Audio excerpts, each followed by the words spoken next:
Recently leaked American government files reveal Washington, get this, covertly funneled hundreds of thousands of dollars through an NGO to youth groups in Nepal, all of a sudden before a violent coup in September. But why?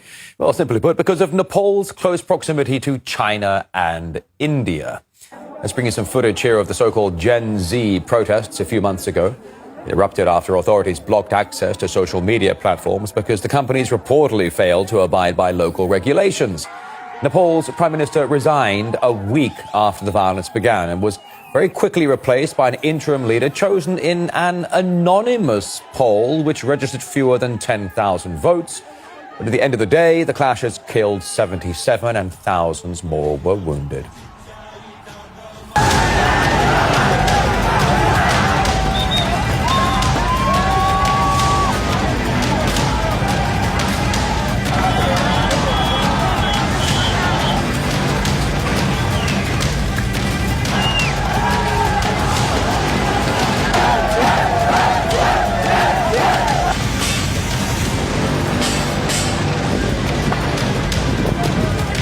Well, according to the documents obtained by the Grey Zone, it's another classic case of arm's-length foreign meddling and regime change. It was the American National Endowment for Democracy, or NED for short, that operated inside Nepal and was behind the clandestine operation that sought to cultivate young national political activists to, quote, support U.S. interests. According to the news outlet's investigation, the NED had its eyes on Nepal's strategic locations so close to both China and India. So before we join our guest, here's a part of the leaked files, what the Grey Zone provided to RT. Nepal's strategic geographic location between India and China makes the country core to the U.S. Indo-Pacific strategy. The U.S. vision for a free, open, and secure Indo-Pacific region involves all nations in the region being independent, strong, and prosperous. For Nepal to be resilient and an independent and strong country, strengthening its newly federalized system of governance and ensuring its federal and subnational governments are responsive to the needs of its citizens, youth in particular, is critical. Well, let's get to the source right now. Crossing live to Grey Zone journalist Kit Clarenberg, who revealed the leaks and published the report. A daring move, Mr. Clarenberg. So pleased to get you on the program regarding this. Before we get started, I probably shouldn't even ask you this, but Kit, how the hell did you get your hands on this kind of information? Well, sources and methods, but yeah, I mean, I shan't reveal anymore. But yeah, I mean, it's quite a treasure trove, isn't it? It really is quite something. But here we go. I mean, it sounds like a pretty traditional playbook out of Langley, Virginia. Regime change at a length, using NGOs to cause discontent. We had regime change. You know, the leadership already stepped down a week ago. A hybrid strategy, perhaps against China and India as well. But the National Endowment for Democracy, Kit, talk to me about this. We know that NED has been involved in this kind of stuff before. What can you tell me? Well, I mean, NED was founded in 1983 due to scandals surrounding the CIA, and it was explicitly a mechanism of bringing CIA covert action into the overt sphere. And its founders, at least initially, openly boasted about how they did the CIA's work openly. It typically operates hand in glove with the CIA, the world over. It's been involved in NED has been involved in sponsoring countless what's known as colour revolutions the world over. Initially, they boasted about this, but now they've kind of gone underground and they've removed all manner of incriminating information from their website. You used to be able to search, they used to have a grant search so you could see what they were funding and where in the world. That's gone now. And I think it's because increasingly governments and the general public are very well aware of the insidious and destructive role that NED plays. Yeah, I mean, it's not just NED, is it? I mean, you've got other ones. Is it Democracy Now!, Freedom House? You know, they all sound so similar to each other. We remember the Arab Springs. We remember the colour revolutions. So here we go. It's another bout of regime change here. Talk to me about the proximity of Nepal to India and China. Why is that important, Kit? Yeah, sure. So effectively, Nepal is this rather barren, mountainous landscape, although it does have a population of 30 million people. It's situated slap bang between India and China. China is a long time kind of bête noire of the US, and it's very, very clear from the emanations of congressional committees on foreign policy and defence that China is the number one enemy. There is no shift away from China at all, and there is a wider objective to encircle China militarily with friendly puppet governments.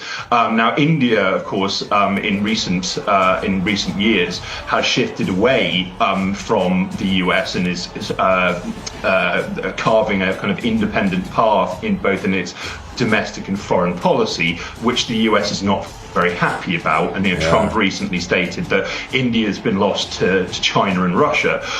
So creating an irritant and installing a friendly government in Nepal serves a large number of geopolitical purposes. Yeah. And it's very, very interesting how quickly the media has moved on from what was effectively a violent military-backed coup, and yes, led to the installation via a Discord vote that only a few thousand people voted in, of an interim government. There are widespread calls now for a restoration of the country's monarchy, which ruled with an iron fist for most of Nepal's existence as a quote-unquote independent country in the wake of World War II. So it's quite clear that this palace revolution, which we were told was the work of independent, young, disaffected Gen Zers locally, has created a power vacuum that is going to be filled by a government, presumably, almost inevitably, much worse than that which preceded it. Yeah. Yeah, well, it's hardly surprising these days anymore, Kit. Sorry to be such a cynic. But you mentioned the Discord poll. This is interesting to me. The Nepalese interim prime minister, the first prime minister in the world to be chosen through this so-called Discord poll, fewer than 10,000 votes even registered. Is that how democracy works, Kit? Well, I mean, it's very, very, very odd. And even I've seen local Nepali journalists who support the quote unquote revolution have even admitted that this was quite a problematic means of electing a new leader. I mean, it's like using a Twitter poll. And as I mentioned, it's a country of 30 million people, and fewer than 10,000 people, or maybe there were bots and fake users behind this. It is completely unprecedented and highly unorthodox, to the extent that even the Western media has admitted that this is a bit problematic. But that's where we are with the state of quote unquote democracy these days. I mean. Look at what happened in Romania. We're honing in on a year to the day, I think, where Calin Georgescu was en route to win the presidential election on an anti-war, anti-NATO platform, and then they just local authorities just overturned the vote because the wrong candidate was going to win. And I warned at the time that we'd see a lot more of this, and nothing, in the spirit of cynicism, nothing has disabused me since of this view.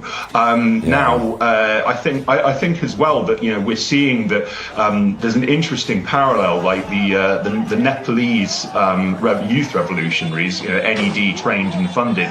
They used a symbol taken from a Japanese manga comic as their logo, and we saw that logo crop up in Mexico recently, where there was again disaffected Gen Z protests against the elected government, when the president has an 80% approval rating, and we were told that this was a massive upsurge of organic disillusionment, when that again the people involved in this and the people promoting it are all on the US payroll. Yeah, so, you said it right there. Sorry to jump in, I do apologize, but you said it right there. And it's so easy also to get these Gen Zs into a bus or an airplane and ship them wherever you need them to create social unrest and essentially inevitable regime change. Kit, So good to get you on the program. Kit Clarenberg, the Grey Zone journalist who's really pushing back against the mainstream narrative. So good to have you on. Thank you, sir.